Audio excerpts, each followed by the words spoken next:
Hello YouTube peoples, welcome back to my channel. I know I've not posted on here in a while, but today I thought we could do a video about beginner training because it's something that I think it's quite interesting and something that we need to sort of cover a bit more on YouTube because there's not really much information on what I would classify as good information on how to train beginners.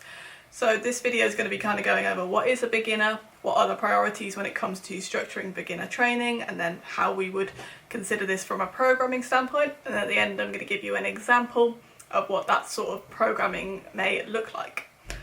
So jumping right into it, what is a beginner? I'm going to use the terms beginner and untrained interchangeably because I don't think there are set categories for beginner, intermediate and advanced.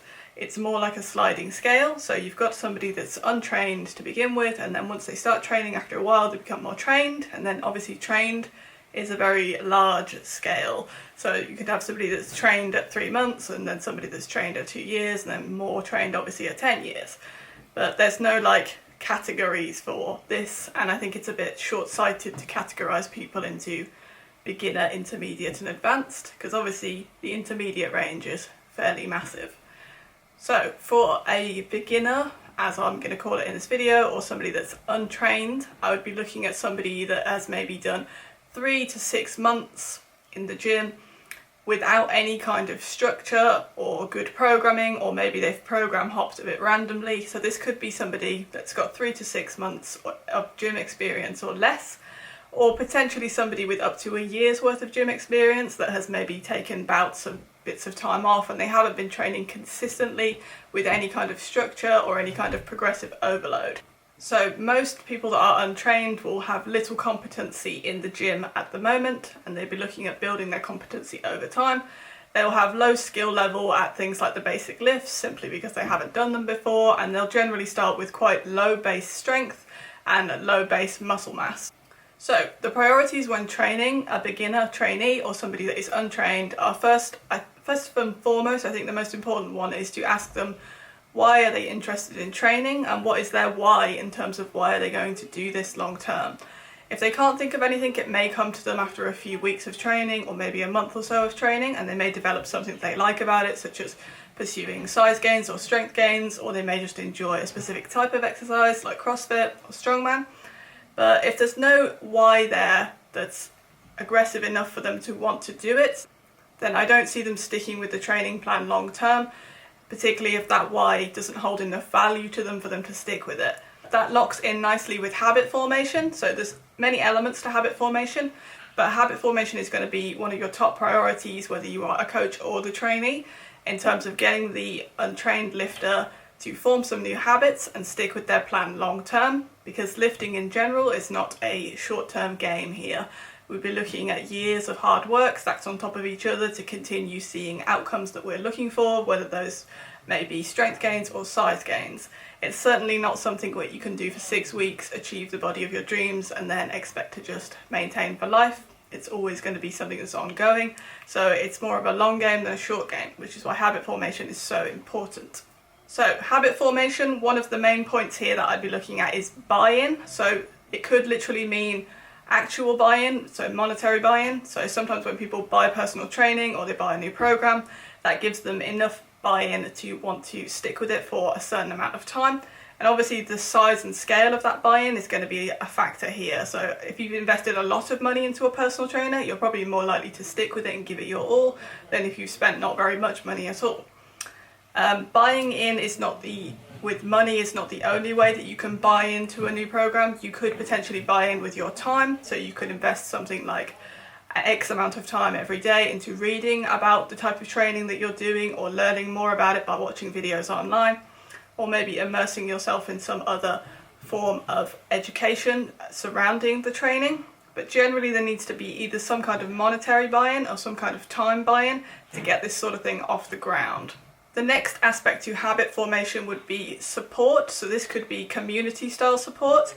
Generally speaking, if the beginner or untrained trainee doesn't have any support from friends, family or a social group, they are unlikely to stick with a gym program long term. So for some people this may look like having a gym buddy that goes with them to every session. For other people it may look like having a partner, maybe their significant other that goes with them to the gym and encourages them to stick with it long term, and you can kind of bounce that feedback back and forth. It may be hiring a coach to keep you accountable if you don't have access to those other options. Or it may be something like joining an online group, maybe a Facebook group or an Instagram group full of people with similar goals to you that are going to help support you. That element of accountability is going to be super important for sticking with training over the long term, particularly in forming those habits over the first few months. And then the last factor in habit formation, probably the most important one, is going to be enjoyment. If you don't enjoy the program that you're doing, it's very unlikely that you'll stick to it long term. So when it comes to coaching, you really need to keep the client in mind here and not force them to do things that you may think are good, but they don't particularly want to do. At the end of the day, their progress is more important than the progress that you get for yourself. So you need to give them a program they're actually going to enjoy, and they're more likely to stick with it long term. So in terms of programming factors with enjoyment, this could be as simple as something like not making the sessions too long if they're not accustomed to doing long training sessions, and not making the sessions feel boring to them by making sure that there's things in there that they may consider fun, such as supersets, different types of cardio than just stationary cardio, for example, including movements that they actually want to learn about and things that they find that are interesting, rather than forcing them to do things that you may think are cool but they may not necessarily like. The next priority is going to be developing the beginner or untrained person's lifting skills. So this is simply what it sounds like, helping them to learn to execute lifts more efficiently, so it could also be referred to as movement proficiency. Ways that we can work on this are with cueing. So if you're a coach, you can cue people to be more efficient with their movements. By repeated exposure to the movements, so to making sure that we're doing something like squatting a couple of times a week rather than only seeing it once a week.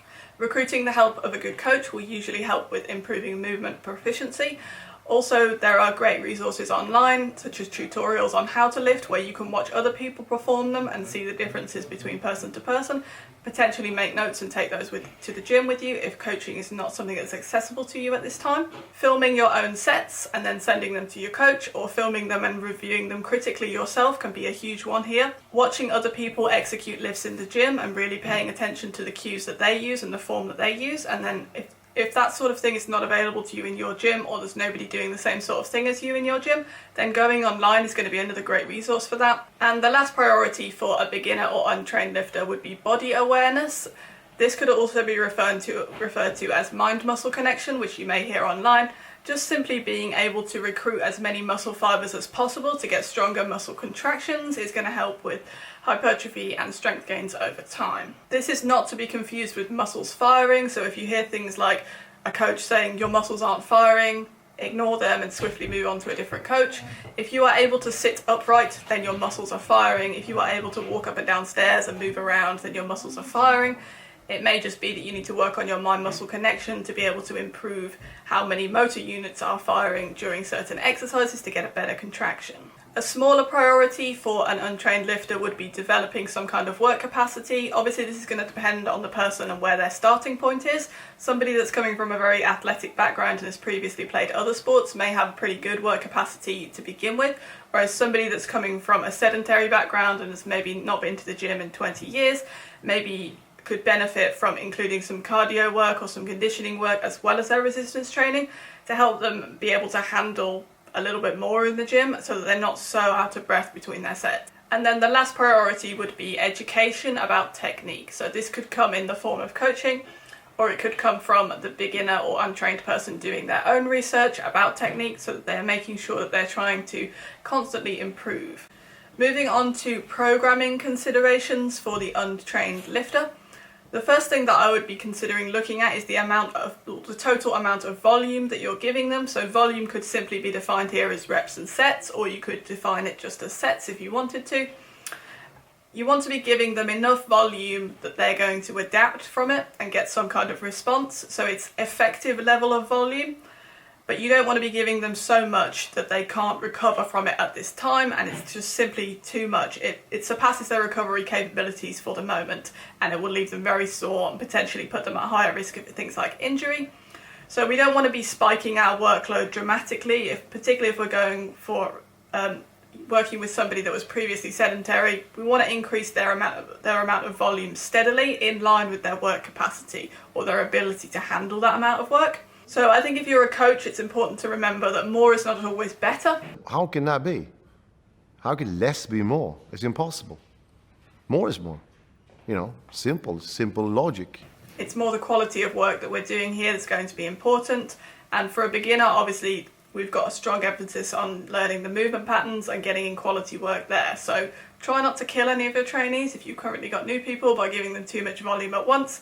They may like the idea of being a bit sore, but making them too sore constantly is not a great idea. The next programming consideration I would be looking at would be introducing RPE or RIR. So that would be rate of perceived exertion or reps in reserve, and introducing this to the lifter so that they have some way to gauge the intensity of the sets that they're doing. So generally speaking, anything above a 6 RPE or 4 reps in reserve is going to be stimulating enough for them to get a response from it.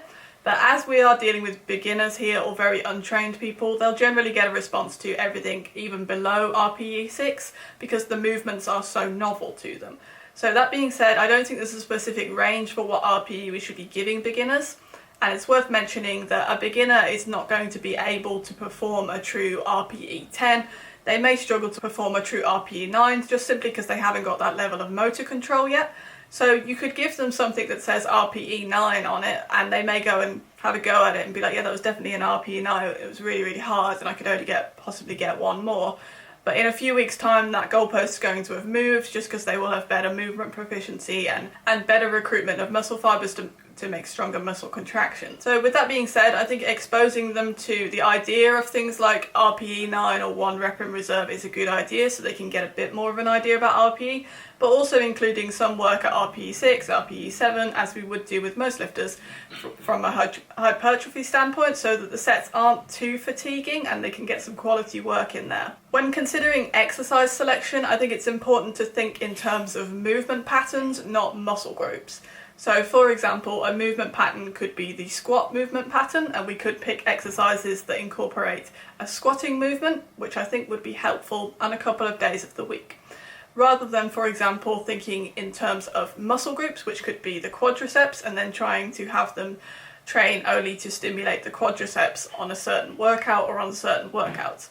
I think we would be better spent and we would get more bang from our buck in terms of muscle damage, motor unit recruitment and motor learning if we were more biased towards compound movements and we were thinking movements over muscle groups. So the movement patterns that I think it's important to focus on are just going to be the basic movement patterns that we see in a lot of training, which are a push or a press movement, a pulling movement, a hinging movement, a squatting movement and a carrying movement of some kind, or some kind of isometric work for the trunk. I think it's important to try and program these movement patterns frequently so that the lifter is being exposed to a squatting movement and a hinging movement and a pushing movement fairly often so they can develop that motor learning.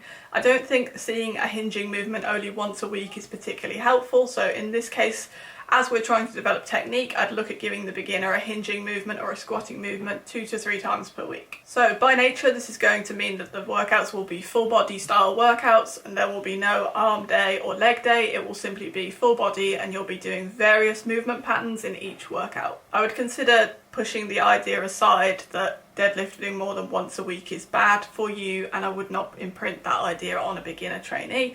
The same goes for squatting and deadlifting in the same session. There's nothing inherently dangerous about this and there's nothing going to be too fatiguing about it if the training load is appropriately managed. So as we're thinking more about movements rather than muscles here, the majority of the movements we're going to be doing are compound movements. So this is going to be things like deadlifting, squatting, bench pressing and overhead pressing.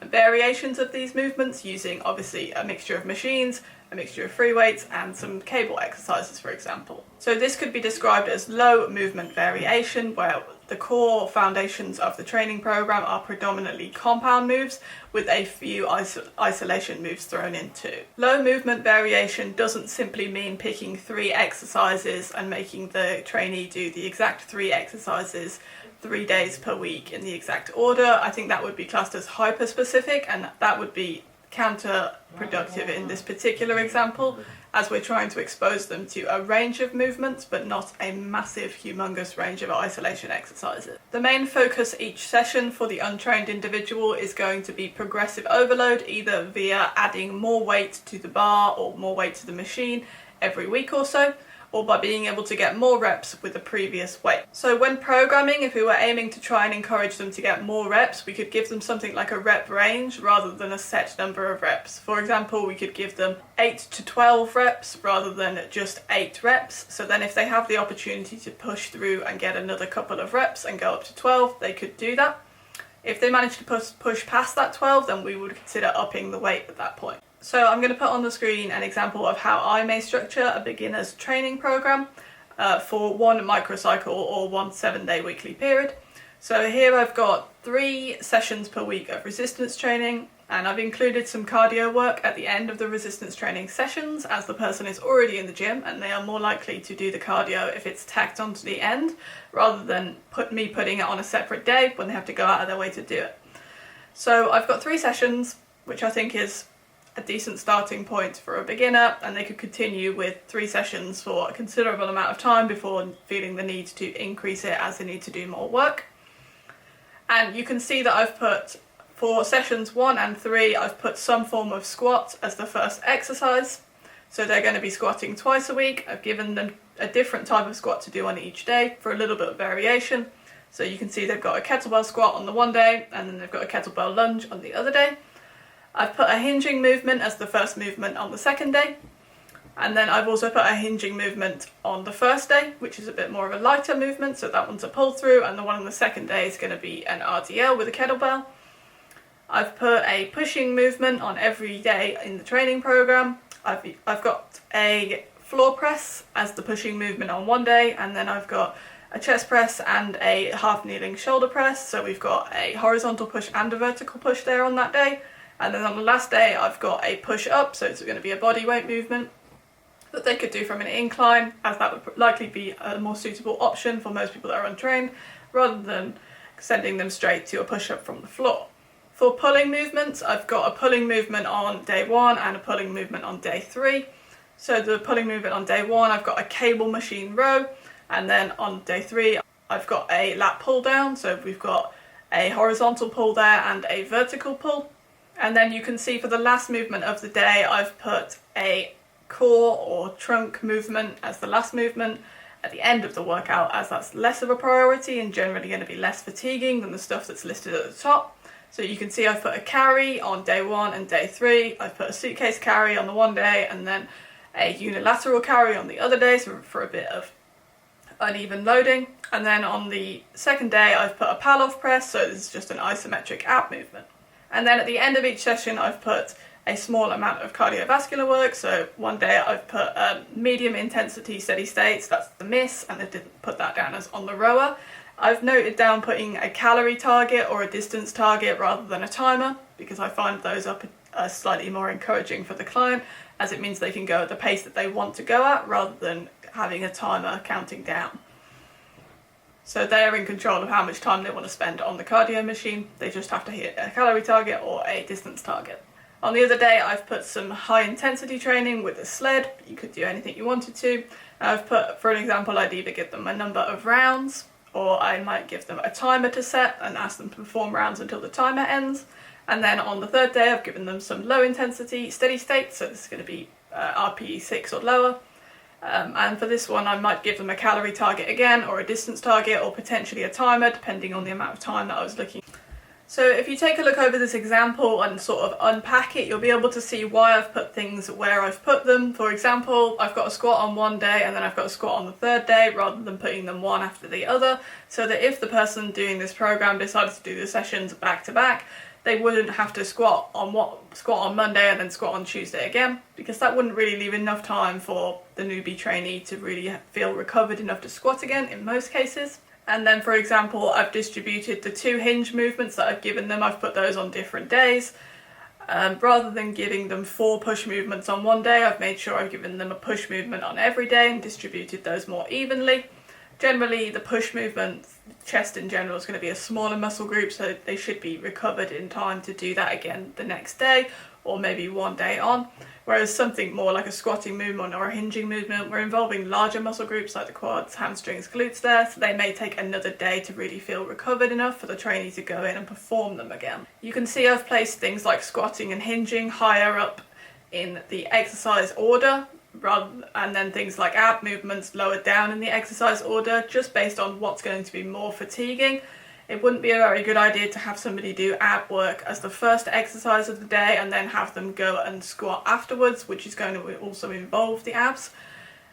We wouldn't want to pre-fatigue the abs or anything like that, so generally speaking, larger muscle groups, movements that involve more muscle groups, such as things like squatting and deadlifting, are going to be higher up in exercise order, and things that involve smaller muscle groups, such as shoulder pressing and ab work, is going to be further down in exercise order. The cardio I've placed at the end, also for similar reasons, as we wouldn't want to pre-fatigue the trainee before making them go and do heavy resistance training or resistance training that they personally feel is quite intense at this time.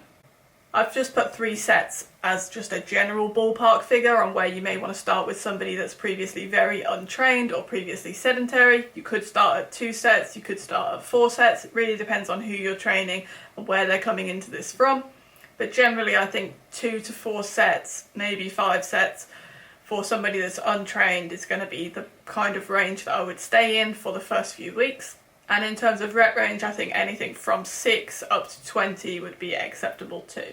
For exercise choice, you can see on here I've picked mainly free weight kettlebell movements, I've picked some dumbbell movements, some cable machine movements, and then some just general machines, like I've got a chest press and a lat pull down. I think a mixture is generally going to be a good idea for a place to start, rather than going straight to barbell or straight to only dumbbell and making it specific to one thing. We want the person to be competent in the gym with all of the equipment, so exposing them to a variety of things generally seems to be a good idea. That being said, if you've got a trainee that's happy to go to the barbell straight away, I would encourage them to do that if they're willing to do so. So instead of what I've got here, for example, you could start somebody off with a barbell squat, a kettlebell, a barbell RDL on the second day, and then you could have them do walking lunges instead of this kettlebell lunge. Well, I've got like a kettlebell reverse lunge here. For the row, you could have them do a barbell bent over row if you wanted to. It's really going to depend on who you're training, what their starting point is, and what they're willing to do upon their first few times in the gym. So those are my considerations and priorities for programming and training the beginner trainee or an untrained individual. If you found this helpful, feel free to share it around so we can hopefully reach more people and have them training intelligently too. If you are interested in online coaching, I do offer a one-to-one online service, which I will link down in the description if you want to go and check it out. Thanks very much for watching, guys, and I'll see you in the next one.